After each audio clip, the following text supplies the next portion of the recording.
E vërteta e arit monokromatik, ose më mirë, e vërteta e arit e floririt në trupin e njeriut.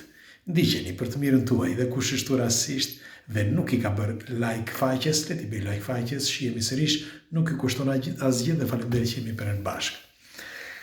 Unë do ta filloj nga faraonët.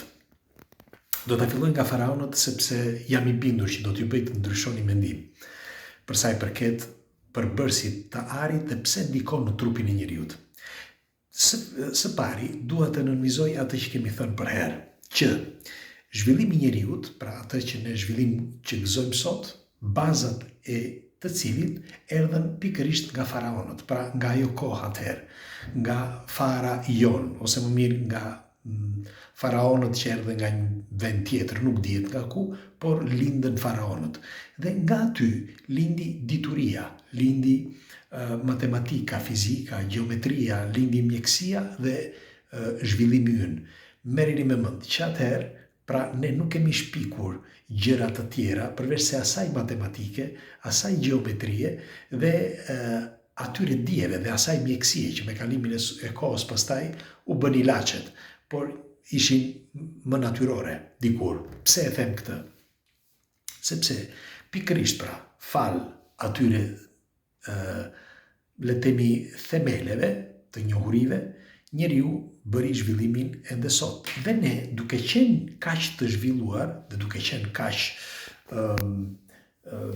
le themi të zgjuar, pse nuk shpikëm një matematik tjetër, një geometri tjetër, një kimi tjetër, apo ku ta di unë. Nuk i shpikëm, por ne bazohemi ende nga ato çka ishin ndërtuar ose u themeluan 5.000 vite më parë, 4.000 vite më parë. Duhet të dini që faraonët bënin diçka që njeriu i thjesht, njeriu banal nuk e njihte, nuk dinte se kishte iden fare. Dhe këto gjenden në përshkrime, këto që do t'ju them tani. Faraonët gjatë netëve, gjithmonë në mbrëmje, përzjenin së bashku me mielin ose me ushqimet e tjera floririn, pluhurin e floririt. Zakonisht e bëni me atë pluhurin monokromatik, ç'është ai, ose një kromatik quhet. Ky lloj pluhuri është flori, quhet flori i bardhë. Është një lloj pluhuri që këta e merrin floririn e bardhë, pra, dhe e merrin ose nëpërmjet hundës ose e përzjenin me ushqime, sepse askush nuk e dinte. Askush nuk e dinte se çfarë ndodhte në atë kohë. Me një fjalë, dihet që merresh ky flori, pluhuri, por askush nuk e dinte. Dhe kur ndonjë nga këta të modifikuarit, njerëzit e modifikuar, i pyesnin faraonët se përse merrin arin këtë lloj pluhuri, ata i thoshin që i zgjat jetën. Përveç kësaj, faraonët bënin edhe diçka tjetër. Futeshin në disa vaska të mëdha që kishin një rezonancë 8 Hz.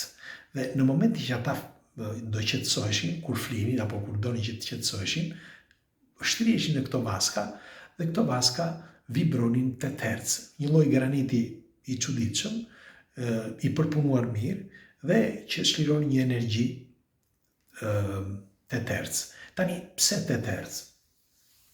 Disa herë kemi thënë, por do ta themi edhe sonte për ta lidhur me këtë diskutim që po bëjmë.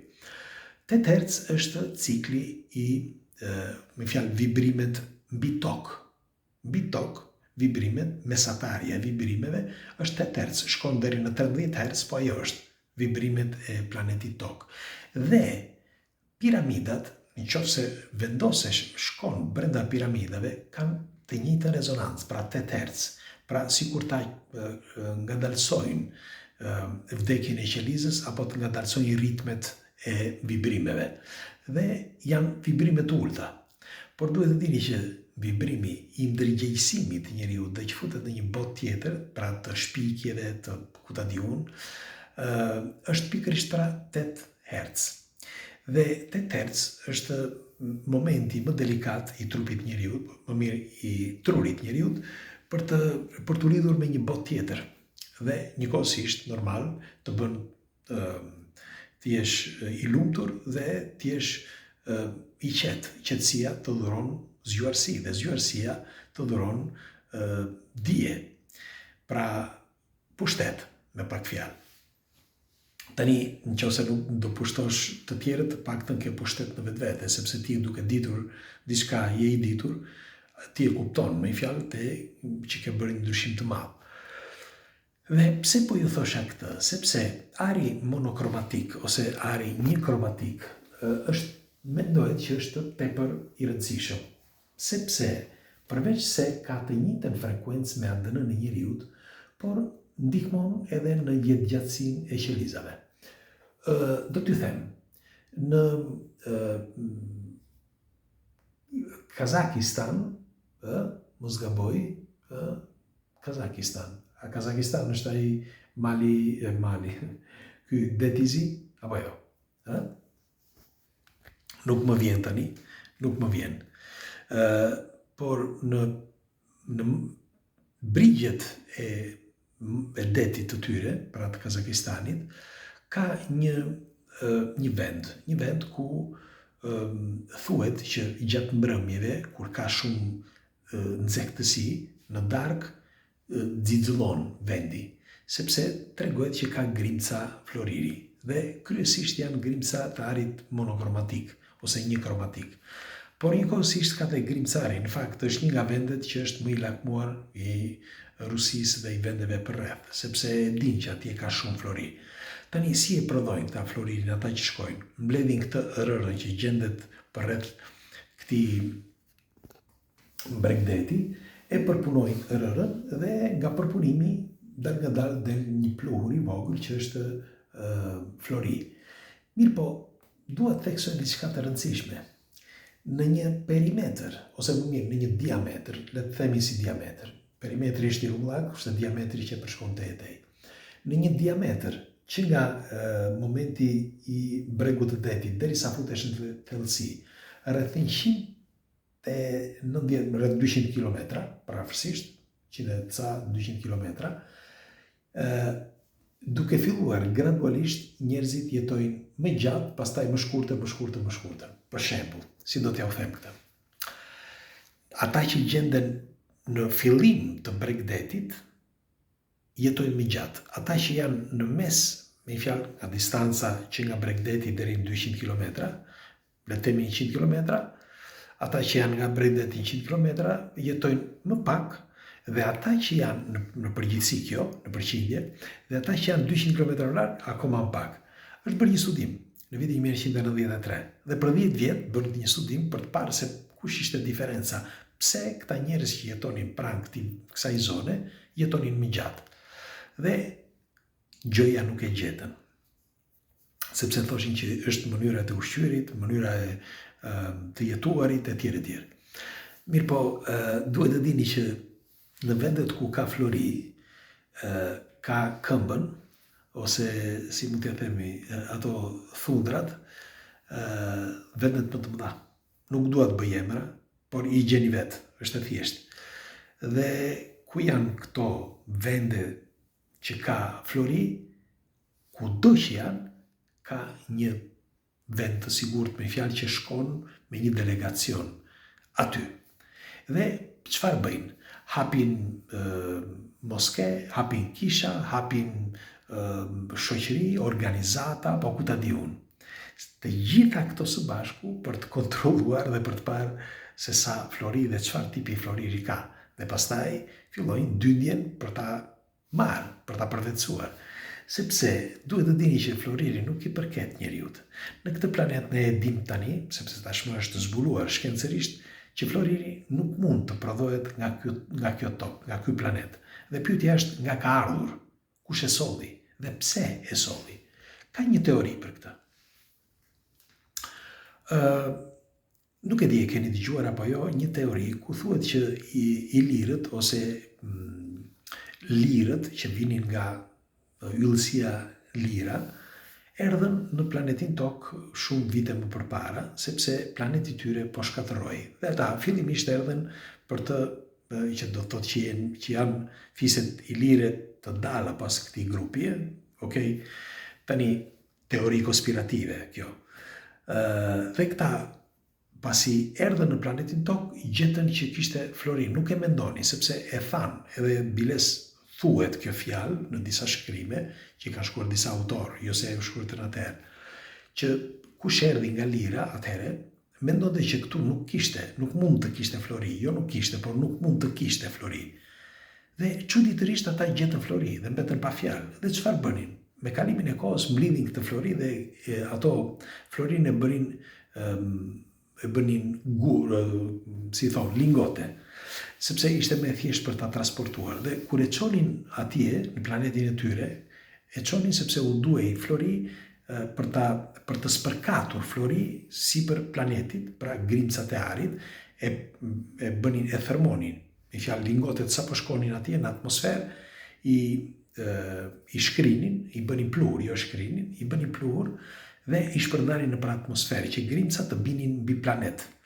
Dhe tregohet që edhe në planetin Tokë ka ndodhur një gjë e tillë, por jo në formë grimcash, por në formë gurësh. Dhe kjo ka ndodhur para disa viteve, shumë vite përpara se të lindte njeriu. Dhe kështu që këta nuk e dinin, këta të lirës, që këtu kishte flori. Megjithatë, të kthehemi mbrapa në kohë edhe njerë dhe të flasim seriozisht, me fjalë jo me konspiracion, se çfarë të përbërjesh ka floriri. Pikë së pari, e kemi thënë dhe herë të tjera që floriri ka veti shëruese në trupin e njeriut. Pra ata që janë për herë të parë që tu që shohin këtë video, ose këto argumenta, duhet të dini që nga kohrat e lashta nuk ishte i njerëzve floriri, por ishte i zotave ose i perëndive. Në fakt e vendosin edhe faraonët që folëm që parë. Nuk ja lejonin popullit edhe të kishe para. Me kalimin e kohës pastaj filloi që të shpërndaj dhe në popull, sepse u rrit mirëqenia i popullit, u vun ligje të reja dhe nga dal bën që edhe popullit i vinte, pra varse për floriri, bylzylyk për floriri, unaza e tjerë. Por duhet të dini që nga ka ardhur kjo metodë ose kjo ide, ka ardhur pikërisht pra nga zotat, sepse ata thuhet që vendosin në qafë, vendosin për duar, sepse rregullon frekuencën e trupit ton. Si që u thash që frekuenca e trupit ton është 8 Hz, me fjalë ajo baza që bën që të zhvillohet perceptimi, por njëkohësisht edhe ADN-ja e njeriut mendohet që ka 8 Hz vibrim. Dhe pikërisht për këtë, këto qenjet e dinin mirë. Tani pyetja ime është, si është e mundur që e dinin 3500 vjet apo 4000 vite më përpara që bën mirë floriri, dhe që ju thashtë që në fillim që hapa me këtë që përzjenin floririn, pluhurin e floririt me bukë ose me ushqime, dhe si ka mundësi që njihnin atëre e dinin kur ne kemi zbuluar vetëm sot, sepse floririn ne kemi zbuluar, nuk ka pak që kemi zbuluar se floriri ka veti shëruese në trupin e njeriut.